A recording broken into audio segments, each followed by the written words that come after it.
Iya, ada risetnya, Mhm. Mbak Zizi. Bahkan ini bisa dibuktikan secara saintifik. Jadi namanya happiness pie. Sebetulnya apapun keadaan di luar diri kita, circumstance, segawat apapun, sericuh apapun, sekeos apapun, itu angkanya cuma 10% bisa berpengaruh terhadap kebahagiaan kita. Semua yang di luar diri kita, itu kalaupun berpengaruh, menurut risetnya para psikolog, itu cuma 10%. Persentase terbesar itu ada pada the internal state of mind. Apa yang ada di dalam. Betul yang tadi Mbak Zizi sampaikan.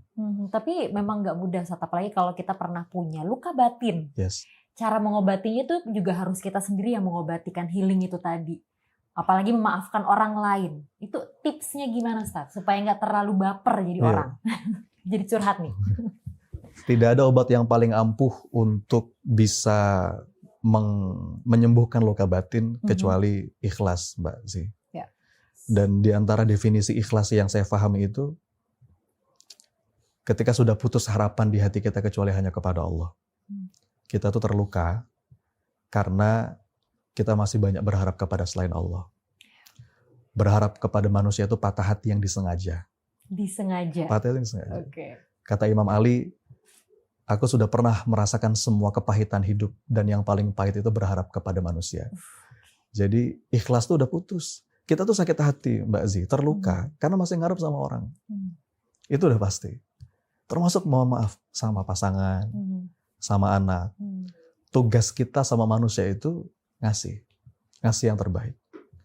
Berikan yang terbaik. Jangan berharap dibalas. Kalau kita mau ngarepnya sama Allah. Iya. Kalau kita mau pamrihnya sama Allah. Dan definisi ikhlas yang lain itu pamrihnya sama Allah.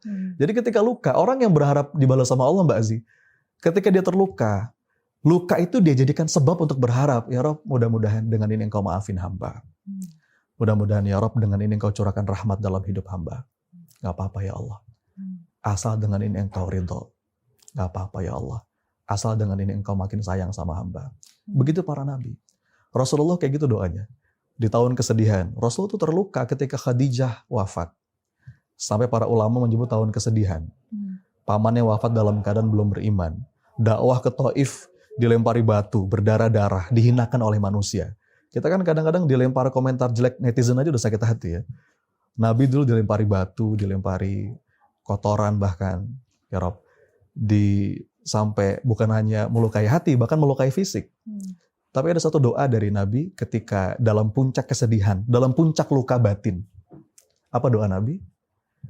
Fa illam takun alayya ghadabun fala ubali lakal utba hatta tardo. Terjemahan bebasnya begini Mbak Zizi, ya Allah, terserah engkau. Apapun yang hendak engkau tetapkan dalam hidup hamba.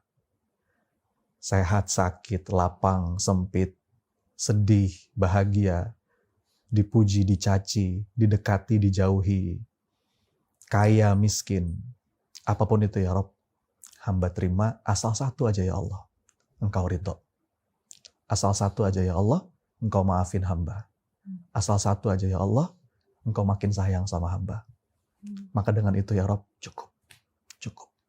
Hamba ridho. Jadi obat luka batin itu Mbak Zizi, ikhlas, nggak ada yang lain.